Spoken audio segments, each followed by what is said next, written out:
communicated to organizations in the rural areas, the ones that are in contact with the grassroots people, as it is claimed. Then it is the responsibility of that organization to communicate to the communities in the rural areas. And for us to sit here and claim that Nairobi is giving the information and not bringing it to the grassroots, I think we are being very, very unfair. Because some of us here have been invited to this forum through the same means that the organizations in Nairobi used to communicate about progress and developments in Nairobi. Why is it that when you're invited for a forum, you're able to show up, but when you're sent for information that is relevant to the community still does not know about it? I ask my question. What are you also doing to ensure that this information gets to the grassroots and not using it as a weapon against each other? I like what the two Bettys have made reference to in terms of us uniting as a civil society. We cannot afford to be fighting each other over information that is available amongst us as civil society organizations. My organization, Africa Youth Trust, runs a program on anti-corruption. We send information, any new information on anti-corruption to our network members, the Youth Action Against Corruption Network. But they also send us information from the ground in case there's any situations of corruption that are affecting them, that then they are unable to deal with at their level and they expect us to take action on. If we do not get information from people on what is affecting you, yet we are nearer to the decision-making tables in Nairobi, how well do we then represent you? If I have contact with you, then I'm expecting it should be a two-way kind of communication thing. And not a blame game on who has information, who does not have information. Let's take up the challenge of ensuring that communication is effective between us and not start playing a blame game on that. And even as we proceed to that, I think I also want to comment on the issues of participation in reform agenda and participation in the business of this country.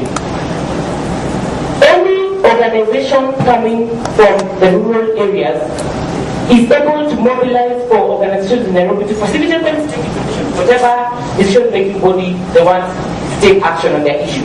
If you do not take action, my challenge to you is do not point fingers at anyone. I asked the youth yesterday that they had representative offices of the Ministry of Youth Affairs, and none of them has tried to access the National Youth Council. They are learning about it from me. Therefore, I'm telling you, if there are offices here where you can get information from, go to those offices. If you cannot, then hire people you know in Nairobi who will speak up for that information to give it to you. But don't use that as a piece to bash people on their pieces. I think it's very wrong and hypocritical. As in citizens for effective participation and engagement. And I think this is where we need to focus our energies. And particularly at this time that the talks are taking place. If we go lamenting and lamenting, we may not achieve anything. And therefore, what I'm saying as civil society, effective mobilization is about organizing, creating awareness, and building capacities of the people you want to work with. And this is the focus we should take from here. But we need, as we leave this room, as we go to our respective NGOs or civil society organizations, we need to remain focused and then mobilize those we work with, the communities we work with, beyond our own needs, but rather we focus on the reform, look at the constitutional review process, identify the key actors within your communities. We're supposed to look at the police reforms and other reforms that are taking place. Agenda 4 is critical now. And therefore, we should not lose sight by defending ourselves, but rather remain focused. Thank you. If you don't handle well, you're going to leave this place with a structural conflict, which might continue.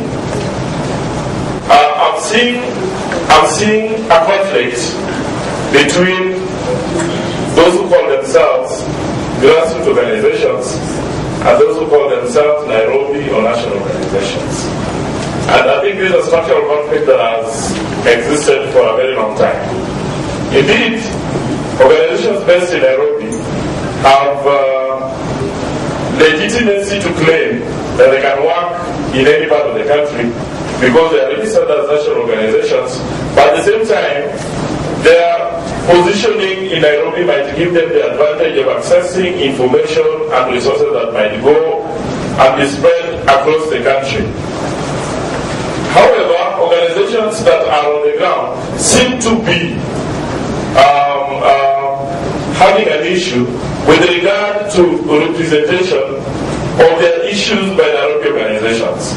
I am thinking that this facility should afford that issue a further serious discussions. It might not be discussed here fully, but it may be something that you can undertake to ensure that it is discussed and resolved.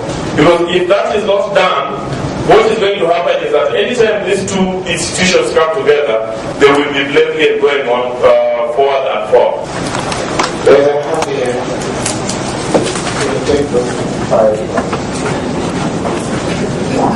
Good morning, my name is Mary Budasia. I just wanted to move forward from what Mr. Ken said. I think the issue of communication can be addressed by all of us putting our email address on a sheet of paper right now and giving it to the chairman so that he can always send us an email when something new has come up. It's very easy. That way everybody gets to know what's going on and everybody can have access to information.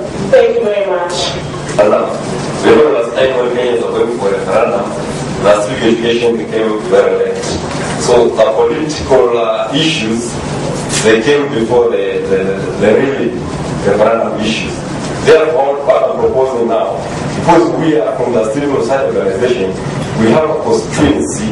After this document, it would be very wise so that this forum converge again, and then they go through whatever is in the constitution, such that we go back to our communities and educate them properly about the draft. So whenever civic education comes, we are the first people to educate our communities about that draft. Thank you very much. I'm Zachary Nakwa from Butele Western.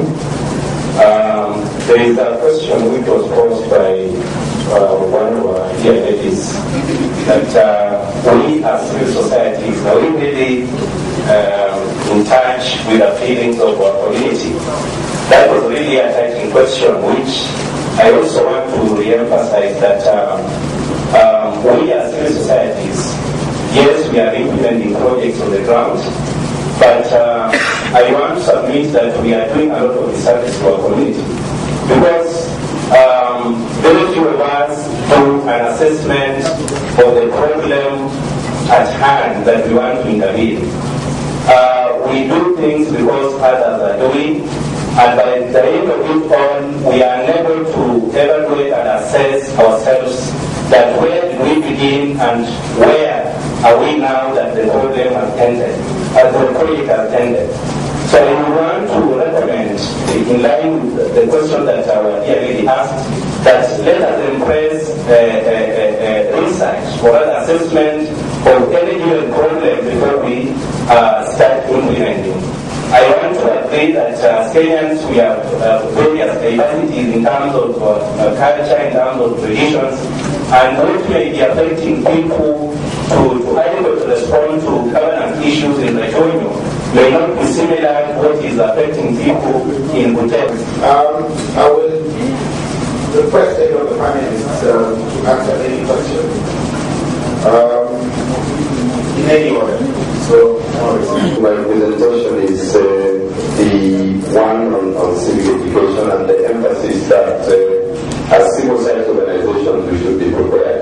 And this is why the idea of coming up with an objective criteria of evaluating the draft constitution once it is launched becomes extremely critical, because we wouldn't want to react to the draft, as you say, politically.